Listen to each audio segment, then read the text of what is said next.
parce que... טוב, לחיים כאן לברכה. Qu'on évite la gueule Métiva Shlema, Terefoumian Mamash, avec le Rabbi Melech Mashiach, que tous les enfants d'Israël sortent de l'enfermement personnel, que ça entraîne la sortie de l'enfermement de tout le peuple juif de manière générale. Chez nous, la quantité et la qualité sont reliées, nous dit le Rabbi. Voilà, c'est pour ça qu'on a besoin de 10 juifs pour faire un minyan.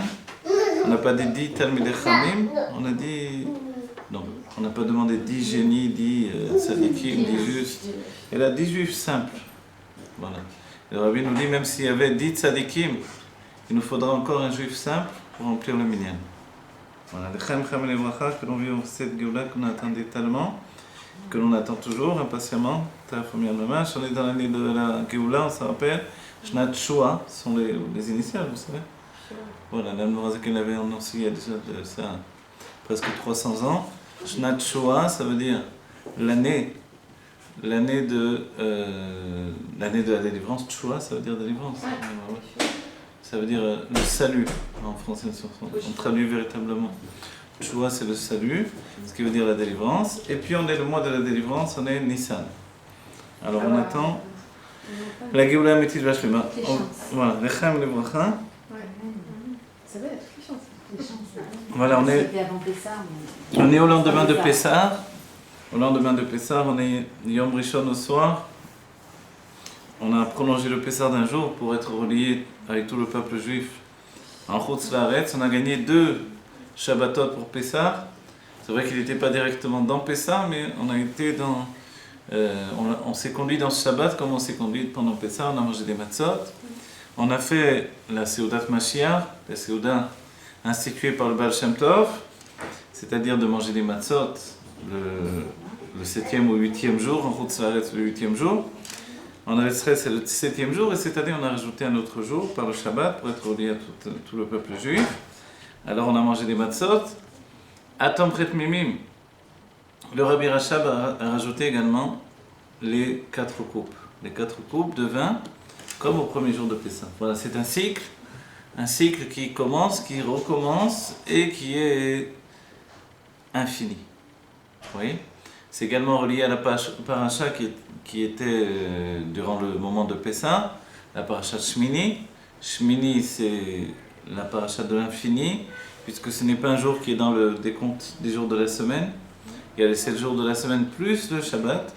Donc paracha Shmini, le Rabbi nous dit quelque chose d'important qu'il faut souligner, c'est que quand en Chutz La'aretz, quand en dehors d'Eretz Israël, il y a 8 fois la lecture de la paracha Shmini, quand on prend en compte les lectures également des Yemei Chol, des jours de Chol, les lectures de Shabbat Amitra, on obtient 8 lectures de la paracha Shmini, c'est-à-dire 8 fois la paracha Shmini qui s'appelle Shmini 8.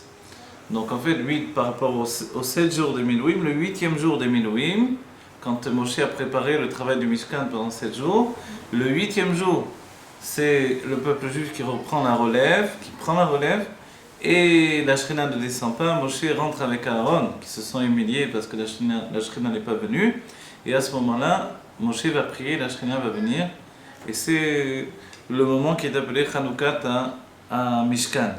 Donc dans le Mishkan, c'est le 8e jour. Ce 8e jour, il n'existe pas dans notre semaine, il n'y a que 7 jours.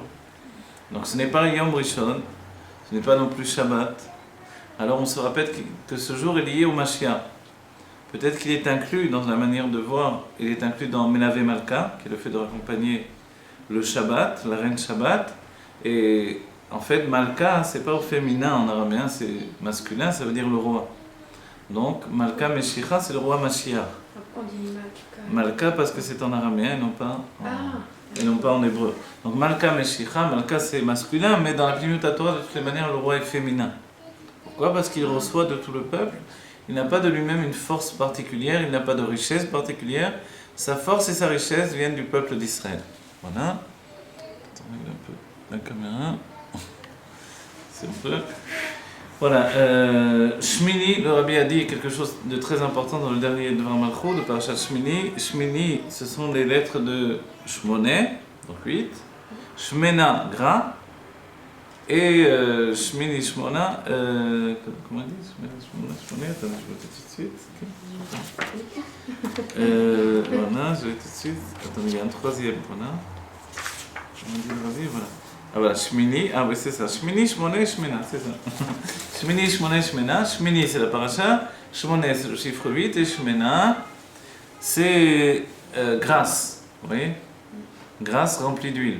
Mais en fait, qu'est-ce que ça veut dire? Donc Shmini c'est la paracha Shmini, Shmoné c'est le chiffre 8, on a dit 8 fois la paracha Shmini, c'est la bonne, ne vous inquiétez pas, et Shmena elle est grâce. Ce qui nous annonce une année très grasse, nous dit le Rabbi, une année d'abondance, oui cette année, puisque l'année aussi dans le peuple juif commence également par le commencement de l'année des mois, ou l'année des rois, c'est Nissan. Donc quand à Nissan, à Pessah, on a eu la parashat Shmini, et quand on a lu 8 fois de suite, comme ça s'est fait en Chutz La'aretz, alors ça annonce finalement une année d'abondance. Une année donc où il y a eu 8 fois la parashat Shmini qui a été lue à la Torah. Donc maintenant c'est au-dessus de la Teva, au-dessus de la normale. Et ce moment-là, c'est un moment de Shefa, d'abondance pour tout le peuple juif. Et déjà lié à l'abondance. Oh, il y a la pluie, la pluie. Voilà, et c'est pour ça, sans doute, que ça commence par la pluie cette année. Maintenant, j'ai entendu par Hillel à la choule pour Seudat Mashiach, il a dit, parce que certains ont dit, mais ça c'est en Chutz La'aretz qu'on dit 8 fois. Ouais. En Israël, on dit que 5 fois. Ah. Donc alors, comment ça marche alors? Parce qu'il continue dans Parashat Shmini maintenant. Nous, on est déjà dans Tazria Metzora. Vous savez comment ça marche? Dès que le Shabbat, on lit la fête et non pas la paracha, on recommence la paracha à nouveau. Vous voyez? Vous comprenez, si la fête est tombée sur 2 Shabbatot, à Shabbat entre 2, donc alors on lit la fête, on lit la paracha une nouvelle fois, si vous voulez. D'accord? Donc c'est pour ça que ça en arrive au chiffre 8. Tandis que nous, on a lu la paracha que 5 fois.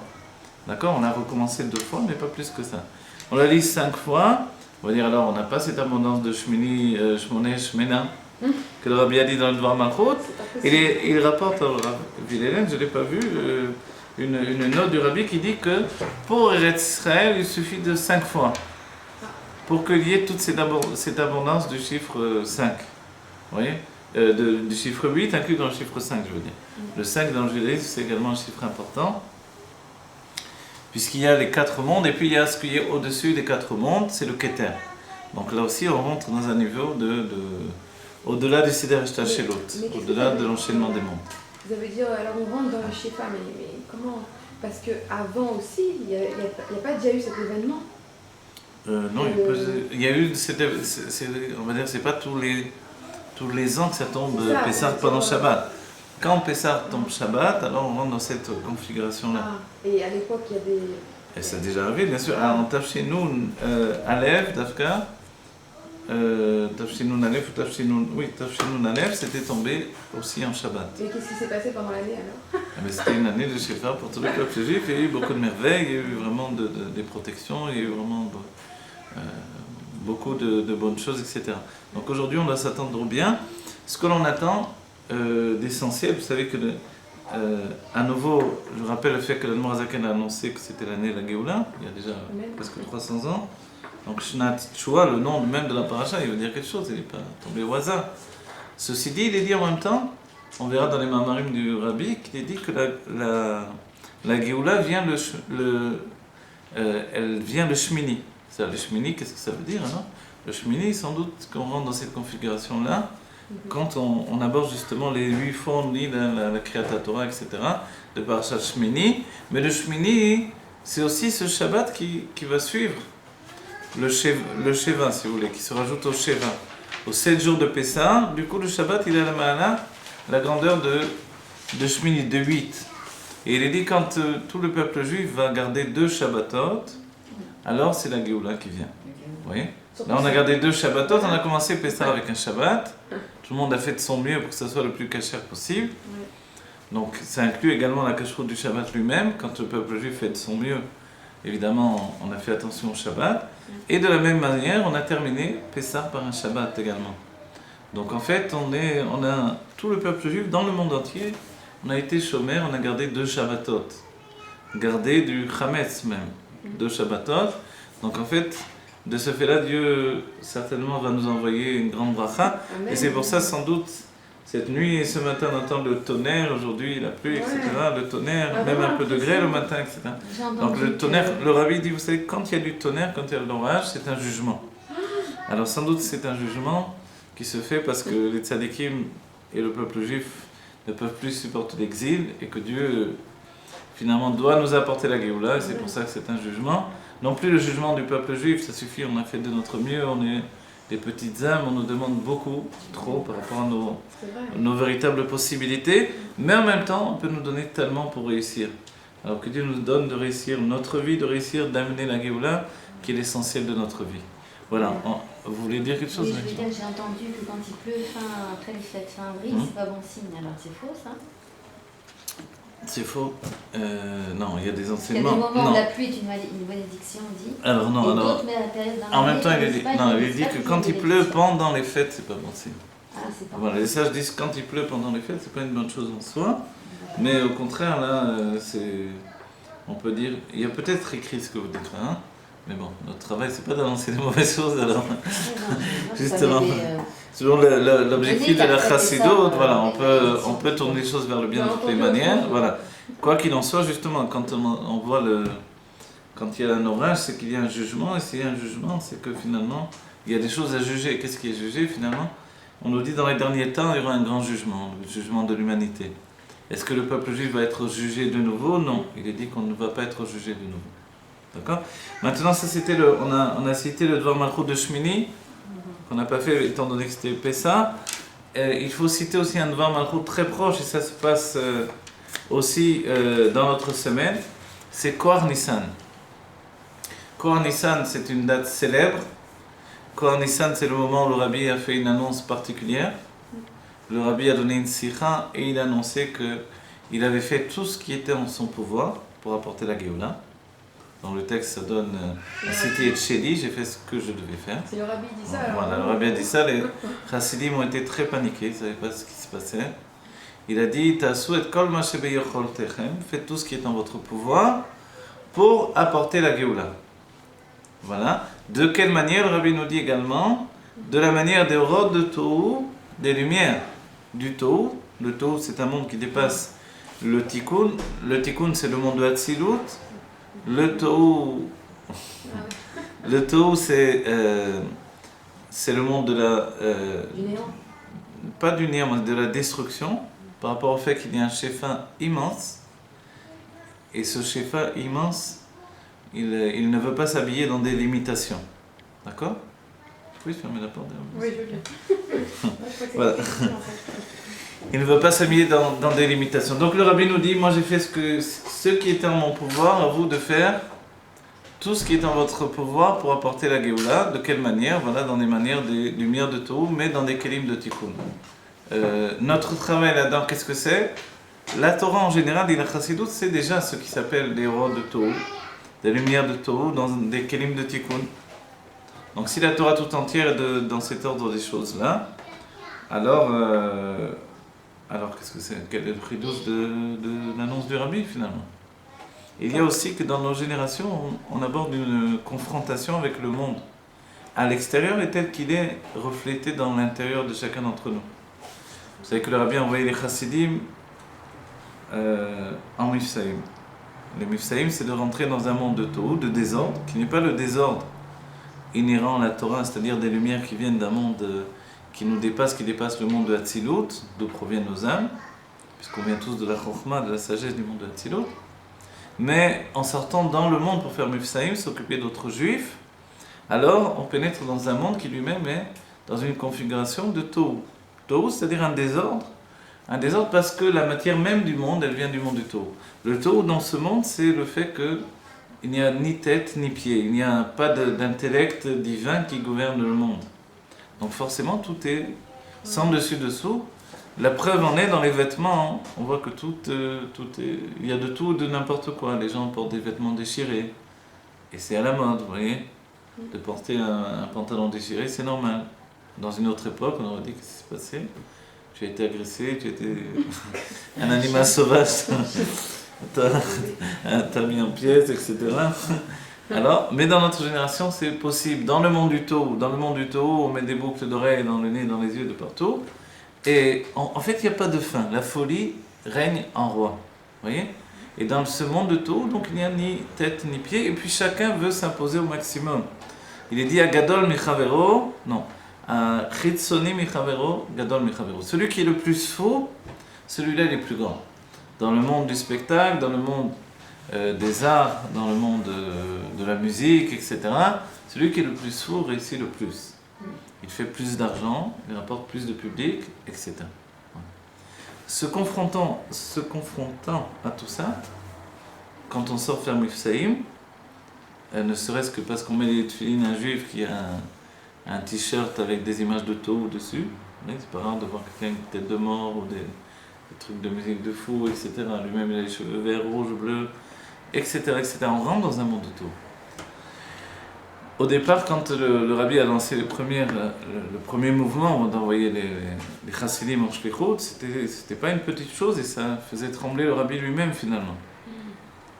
Mais le rabbi a dit une chose et on lui a demandé comment vous n'avez pas peur d'envoyer des chassidim, des jeunes hommes dans un monde pareil. Et le rabbi a dit, s'ils sont occupés à être mashpia, ils ne sont pas mouchpa. S'ils sont en état d'influence, ils ne reçoivent pas de l'extérieur. Oui, voilà. C'est vrai, mais bon. Voilà, mais ceci dit, malgré... Ouais. Il faut qu'il le soit, il faut qu'il tienne sur la durée, parce que également, voilà. Et le rabbi expliquait également qu'un shaliach doit toujours étudier la Torah du Meshaliach. C'est-à-dire que il doit toujours, un shaliach, donc un émissaire, doit toujours étudier la Torah de celui qui l'a envoyé. D'accord ? Le Meshaliach c'est le rabbi, et Chassidim ont été envoyés par le rabbi. Donc ils représentent le rabbi. Le rabbi a dit si le shaliach ne donne pas au minimum une demi-heure par jour pour étudier, alors c'est plus mon shaliach. Oui, parce que forcément il se déconnecte de l'arbre de vie. Et alors il est uniquement dans ce qui s'appelle l'arbre du bien et du mal, Tov et Ra. Donc le rabbi protège ses chassidim et dès qu'il sort avec eux, il dit qu'il sort avec eux en shlichut également, en mifsaïm. Il y a la shlichut, il y a les mifsaïm, il y a tout le fait de se confronter au monde à l'extérieur. Voilà.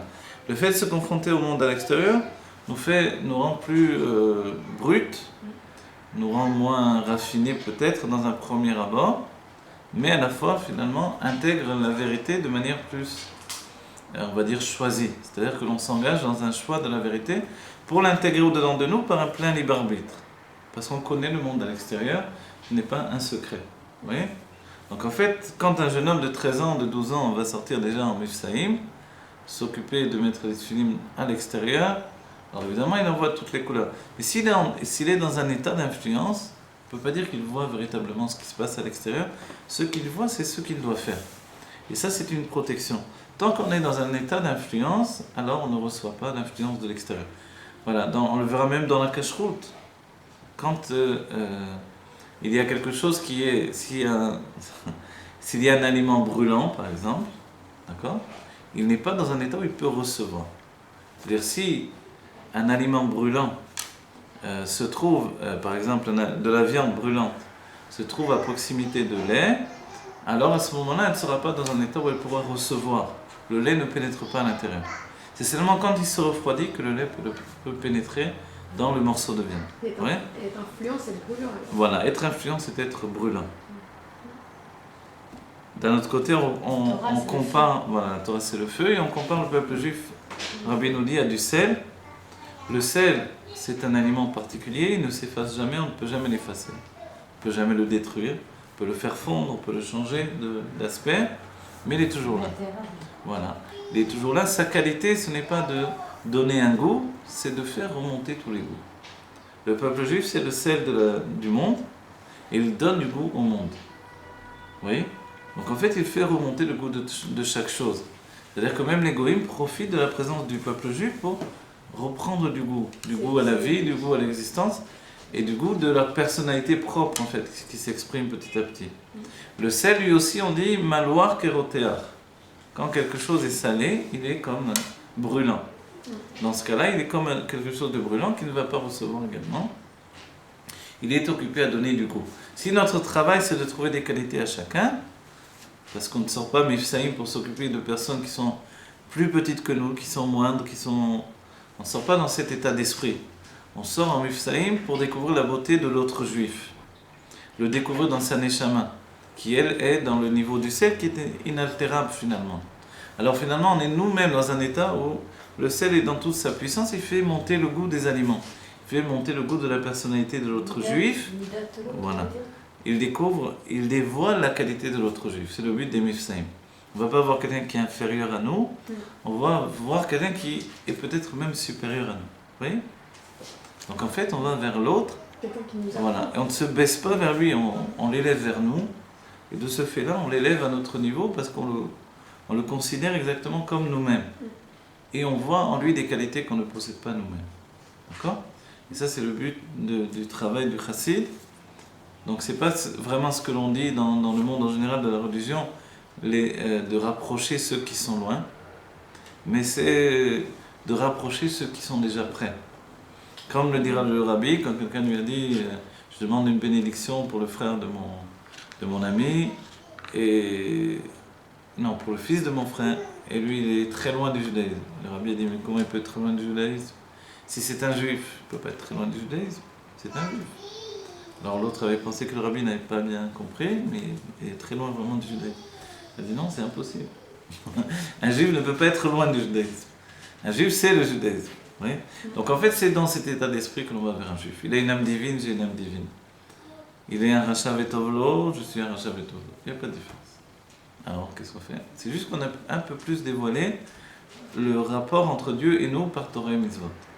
Voilà. Et c'est ce que l'on veut lui offrir en lui disant qu'en vérité, il a tout à gagner en dévoilant les qualités humaines qui sont en lui pour s'attacher à Dieu et offrir à Dieu le meilleur de lui-même. C'est notre travail dans la génération essentiellement. Donc ne pas aller vers le juif parce qu'il est inférieur à nous-mêmes, mais au contraire parce qu'on découvre en lui quelque chose de merveilleux qui nous dépasse totalement. Comme il est dit, il a fait Korah ben mi Korah av. Et c'est comme ça que Dieu nous voit également. La force du Fils est plus belle que la force du Père. Et dans ce cas-là, Dieu voit en nous quelque chose qu'il ne possède pas. Malgré tous nos défauts, malgré notre petitesse, notre mesquinerie, malgré les fautes que l'on peut faire au quotidien, malgré la haine, l'orgueil, tout ce que l'on veut.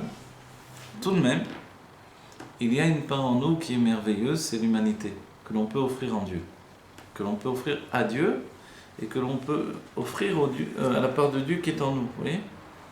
Et ça, c'est quelque chose que Dieu ne possède pas. Et c'est pour ça qu'il s'est investi dans l'humanité par le biais du peuple juif, par le biais de nous-mêmes. Donc quand le rabbin nous dit faites tout ce qui est en votre pouvoir pour apporter la Géoula. Donc aujourd'hui, dès que le rabbin a dit ça, on doit penser que quand je dis que je vais aimer mon Dieu de tout mon cœur, c'est des deux côtés du cœur, de toute mon âme, c'est de l'âme animale et de l'âme divine, de l'âme divine et de l'âme animale. Et bechol yicholtecha, alors, Meodecha, c'est bechol yicholtecha ici dans l'état d'esprit. Oui, exprès-y, voilà. Bechol Meodecha, ça devient bechol de toutes mes possibilités, vous voyez, de tout le mieux qui est en moi. Avant, les sages disaient bechol mamonecha, de tout mon argent. Et le rabbi souligne que d'entre toutes les mitzvot, c'est la mitzvah d'Atzedaka qui est la plus importante, parce que c'est donner ce que l'âme animale voudrait pour elle-même. Encore, c'est beaucoup.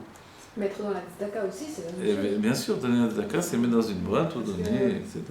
Quand on dit tzedaka, c'est directement, on pense à donner aux pauvres, directement dans sa main. Si on peut le faire, c'est toujours mieux, mais autrement, on met dans Coupa de Rabbi Meir Balanes, par exemple, il y a des 2 mètres, parce que là, ça va vraiment des pauvres pour manger, etc. Donc en fait, tout ça, c'est le Bechol Meodecha de l'Ador, le Bechol de tous tes moyens dans la génération. C'est vrai que ça reste toujours Bechol Mamonecha, de tout ton argent. Mais en réalité, c'est également, d'après l'injonction du Rabbi, Ta'asu et kol ma shebeyecholtechem.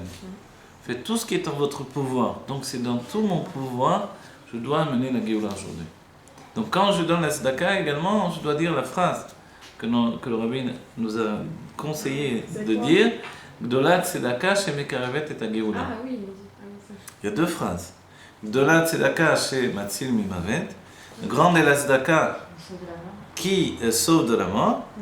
Et le rabbi nous pousse à dire l'autre phrase qui est Dola tzedaka shemekaravet et Géoula. Elle est grande la tzedaka parce qu'elle rapproche la Géoula. Mais à chaque fois je dis tzedaka, mais Karevet et Géoula, c'est pas ça? Oui, c'est bien aussi. Dola tzedaka, en entier c'est ça, mais c'est pas grave. C'est pas parce qu'on a enlevé le Dola que c'est bien. Dola tzedaka shemekaravet et Géoula, c'est ça. Elle est grande la tzedaka, pourquoi? Parce qu'elle rapproche la Géoula. Voilà, parce qu'on a dit, elle fait un verrou de la Nefesh Abahamit, et elle fait que l'autre passe aussi dans ma vie en priorité. Donc les femmes en particulier doivent faire attention avant d'allumer les bougies de Shabbat, les bougies de Yom Tov, de donner 3 pièces à la Zaka, même 3 petites pièces selon leurs possibilités, selon ce qu'il y a dans le porte-monnaie, ce qui reste, après avoir acheté pour le Shabbat. Alors on sort 3 pièces. C'est avant. C'est avant l'allumage. Après les. Non, c'est après les.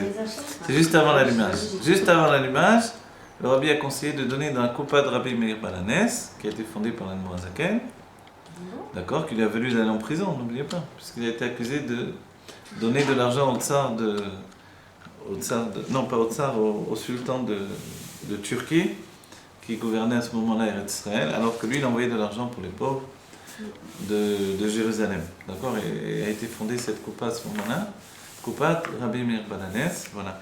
Elle donne de l'argent à des pauvres qui sont à Jérusalem, véritablement, qui mangent tous les jours grâce à ça. Malheureusement, il y a encore beaucoup de pauvres. Et voilà, donc alors tout ça, on le cite. Maintenant, personnellement, il faut savoir que donc, le meilleur que l'on peut faire, le meilleur de nous-mêmes, c'est à la fois le meilleur dans la vie au quotidien, le meilleur dans Torah et Mitzvot, et le meilleur avec l'autre juif. D'accord ? La Géoula s'apporte de 3 manières. Dans le peuple juif, il y a toujours une construction de 3 niveaux d'après la Pnimiut Torah. Il y a la tête, le cœur et les pieds. La Géoula qui s'amène dans les pieds, qui est le niveau de l'enfant. Les pieds, c'est le niveau du Olam Asiya, le monde de l'action. Aïkar ou Amasé, dit le Zohar, le rabbi le rapporte tant et tant de fois. L'essentiel, c'est l'action. Donc effectivement, si on étudie toute la Torah mais qu'on ne fait pas d'action, on manquera de beaucoup. On manquera l'essentiel. Donc l'essentiel, c'est l'action. Voilà. Et l'action, c'est aussi de donner cette pièce de monnaie. Et c'est aussi de s'occuper d'un autre juif, de sourire à un autre juif. Ouais. C'est quand on a étudié quelque chose, qu'on le transmette à un autre. C'est chacun selon ses possibilités, on a fini. On a toujours beaucoup à faire, beaucoup à donner, mais l'essentiel, c'est l'action. L'action, on dira également que tous les mamarim que je peux étudier, les plus élevés dans le monde divin, c'est pour finalement couper une pomme pour une ilvadout. Vous voyez ? Couper une pomme pour une ilvadout, c'est-à-dire d'être capable également, un chassid doit être suffisamment simple pour à la fois faire des choses extrêmement élevées, comme étudier les textes les plus profonds de la Kabbalah de la chassidout, et à la fois se transformer en cuisinier pour une ilvadout, et pour des repas de Shabbat et les fêtes, etc. Donc on doit savoir faire les deux, voilà, on dit Ishtabar Shemo, Ishtabar Shemo, vous connaissez ça hein? Ishtabar Shemo, ça veut dire Akadosh Baruch Hu. Ish Tabar, en hébreu, ça veut dire le Ish, l'homme, Tabar, le cuisinier, Shemo, c'est son nom. Voilà. Donc, voilà. Dieu nous demande à chacun d'entre nous d'être le meilleur dans tout. Et quand on n'est pas le meilleur dans tout, qu'est-ce qu'on fait ? Eh bien, on a fait de son mieux, c'est l'essentiel. Le rabbi dira que Dieu ne nous demande pas de réussir, il nous demande d'accomplir. La réussite vient de Dieu. D'accord ? Voilà, nous, notre travail, c'est de faire ce que l'on doit faire. Chacun dans l'endroit où on se trouve, chacun dans sa shlichut, on n'a pas besoin d'être un shaliar officiel. La shlichut est donnée à chacun. Le rabbi a dit, chaque juif est un shaliar de Dieu, est un émissaire de Dieu pour accomplir sa volonté. Voilà. Donc en fait, chacun de nous, on doit accomplir. Qui plus est quand il a été déjà annoncé que tout est terminé. Le rabbi, avant de dire, j'ai fait tout ce qui est en mon pouvoir, il a annoncé que tout est terminé dans les Dvar Malchut. Le Avodat Afatzat Amayanot, la diffusion des sources ont déjà été faites dans le monde entier. Est terminé le Avodat Birurim, le travail des Birurim, c'est-à-dire de faire le birur, clarifier l'étincelle divine qui est enfermée dans chaque objet de la vie, de chaque objet que l'on mange, que l'on vit, que l'on élève. Donc tout a été fait, les étincelles sont remontées. Et le Rabbi a dit même Nigmar Avodat à Shlichut, même le travail de la Shlichut est terminé. Et il a dit à ce moment-là, tout le monde est un shaliar, chacun est un shaliar, donc c'est vraiment tout le monde. Et quand on voit que même les goïms, quelquefois, nous aident dans notre Avodat Hashem, alors ce n'est pas un hasard, c'est que le monde entier est prêt pour la Géoula et que finalement tout penche dans ce sens-là. Quand on est parti en Shlichut en Corse avec ma femme, les Goïms nous ont beaucoup aidés pour faire la Shlichut. Parce que sinon c'était pas possible. Alors en fait on voit que Dieu met en place les choses et que tout est dans les mains de Dieu et que finalement le Shaliach c'est celui qui prend sur lui d'avoir un rôle dans la création et dans l'œuvre ultime de la création, apporter la Géoula Mitit Vashlema. D'accord ? Apporter la délivrance complète et totale. Qu'est-ce qui manque ? Il manque plus rien du tout. Et no mouvan klal ou klal, dit le Rabbi, voilà, ce n'est pas compréhensible, dit le Rabbi, alors ce n'est pas du tout compréhensible. Pourquoi ? Parce que finalement, on ne comprend plus rien. Pourquoi la Géoula n'est pas là ? La Géoula n'est pas là parce qu'elle n'est pas encore là, mais qu'elle ne va pas tarder en réalité. Elle n'est pas là parce qu'on a dépassé toutes les dates, on a dépassé tous les moments, on a dépassé tout ce qui devait être fait, et on est dans un état d'attente. Cet état d'attente fait qu'on est actif également. Ce n'est pas une attente passive. Voilà. Donc on a fait un résumé de manière générale de Shmini, un petit peu du Dvar Malchut de Shmini, au moins les grandes lignes. Du Dvar Malchut du Rabbi également, donc qu'il y a Kwar Nissan, le fait de rappeler qu'on a tous une responsabilité pour apporter la Géoula. Et le Rabbi également dit un autre point qui est essentiel, il suffit qu'un, deux ou trois s'entêtent réellement pour apporter la Géoula, et la Géoula peut venir parce qu'elle peut partir de l'un d'entre nous. N'oubliez pas qu'un seul homme, Adam Arishon, a entraîné le monde dans ce rêve que nous vivons. Mais on s'entête. Voilà. Et maintenant, à partir d'un seul juif, tout peut. On est sorti du Gan Eden avec un seul homme. Entre-temps, il y a eu des enfants, des enfants, des enfants. Il a fait des grandes familles. Mais on s'entête, alors voilà. Alors voilà, on s'entête. Mais est-ce qu'on s'entête réellement jusqu'au bout ? Alors c'est vrai que le Rabbi a dit quelquefois que si, et c'est pour ça qu'il a crié à Cornissan, il a dit que si les Chassidim voulaient véritablement, alors la Géoula serait déjà là. Oui, les Chassidim, c'est chacun d'entre nous. C'est pas juste le Rabbi des Chassidim dont on parle aujourd'hui. Le Rabbi a été défini comme le Rabbi de Kulam. Quand vous allez dans le show, vous voyez la photo du Rabbi partout, dans chaque magasin. C'est la photo de Tzaddik qui se trouve partout. Vous voyez, encore plus que celle de Baba Saleh, qui est déjà beaucoup dans beaucoup d'endroits, mais vraiment les deux partout, la photo du Rabbi. Parce qu'elle apporte la Gdusha et puis elle donne de la sainteté, et que devant une photo du Rabbi, alors on essaie de se comporter correctement. On a trop honte de mal se comporter devant une photo du Rabbi. Parce qu'on sent qu'il est là avec nous, qu'il est vivant avec nous, qu'il nous encourage. En fait, donc la présence du Rabbi est avec nous dans chaque endroit. Pourquoi ? Parce qu'on en a besoin et parce que jamais le Rabbi ne quitte son peuple. Parce qu'une génération ne peut pas rester sans Nassi Ador, sans prince de la génération, parce que la génération, d'après le Rashi, c'est le prince de la génération. Donc il nous dit que nous pouvons apporter la Géoula, comment ? Avec des horreurs de Tohu, mais dans des kelim de Tikkun. Donc on doit être un peu fou peut-être, à la manière du Shtut de Gdusha. Le Shtut de l'Omadze, c'est ce que l'on a dit auparavant, c'est que le monde est fou à l'extérieur, et le Shtut de Gdusha, donc la folie dans le monde de la Gdusha, c'est cette folie qui fait que finalement on ne se prend jamais au sérieux, on est toujours joyeux, et que malgré les épreuves, puisque nous sommes dans la dernière génération où les épreuves sont plus grandes, elles sont plus grandes parce qu'elles sont beaucoup plus ressenties finalement au quotidien, et parce que les dévoilements divins sont beaucoup moins présents au quotidien. Donc finalement, les épreuves sont plus grandes de ce fait-là. Donc finalement, face aux épreuves que l'on vit au quotidien, quand on s'entête quand même, quand on donne toutes nos forces, et que l'on est joyeux malgré tout, finalement on transforme les choses. On fait que ce monde devient un cli pour l'Ashrat Ashrina, pour que l'Ashrina puisse résider. Comme le 7e, comme Moshe Rabbeinu, qui a fait que le monde soit un cli pour la Shrina. Donc, on le rappelle, le Rabbi nous a dit, Parashat Shmini, il nous a dit trois choses, Shmini, Shmone, Veshmena. Shmini, c'est la Parashat Shmini dont on a parlé, qui est la Parashat qui nous annonce quoi ? Le chiffre Shmone, le chiffre 8, qui lui est au-dessus de la Teva. Vous savez que même dans la science, il y a ce qui s'appelle le ruban Moebius, vous devez connaître, c'est la forme d'un chiffre 8. Le ruban Moebius, lui, il découle de la mécanique quantique et qui est le, on va dire, le ruban, entre guillemets, c'est-à-dire le dessin qui signifie l'infini. L'univers se courbe et se recourbe et puis à un moment tout se rencontre de cette matière, de cette manière-là, pas de cette matière-là, cette énergie-là, l'espace-temps se recourbe et finalement tout se rencontre. Donc finalement, à la fin des temps, on rencontre le commencement du monde. Vous voyez, c'est ça aussi l'état d'esprit. Le commencement du monde, c'était que la terre était un paradis. À notre époque, le monde redevient un paradis. Eretz Israël était desséchée, elle était sous la main des ennemis du peuple juif. Quand le peuple juif est revenu sur sa terre, elle a reverdi de nouveau, elle redevient un paradis. Et maintenant, elle est prête pour l'avènement messianique, pour la venue du Mashiach, Terefumian Mamash. Voilà. On va peut-être arrêter là juste, première partie, on va reprendre tout de suite immédiatement. Voilà qu'on est vite, la gueule à Terefumian Mamash. Voilà, Vous demandez quand